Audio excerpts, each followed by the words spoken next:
Proud na ibinandera ng kapuso aktor na si Tom Rodriguez ang larawan kasama ang kanyang anak at ang bagong non-showbiz partner.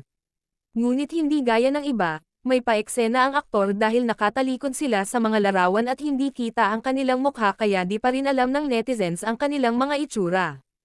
Ang mga larawan ay ibinahagi ni Tom sa kanyang Instagram page na may caption na, "Some treasures in life are too sacred to put on full display. This isn't about hiding, it's about holding."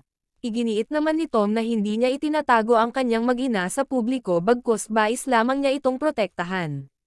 Pagpapatuloy pa niya, "Holding close what grounds me. What restores me. What reminds me of who I am beyond the lights, the noise, and the roles I play." Itinuturing rin ni Tom na kanyang sanctuary ang pamilya sa mundong magulo. "This family of mine is my sanctuary, my peace. And in a world that often demands a performance, they are where I'm most real," say pa niya. Matatanda ang unang ibinahagi ni Tom noong November 2024 kang pagkakaroon niya ng anak na tinawag niyang Baby Corbin sa isang non-showbiz partner for 2 years. Giit niya, gusto niyang ihiwalay ang personal na buhay sa trabaho sa showbiz kaya hindi niya ipinapakita sa madla ang anak at partner.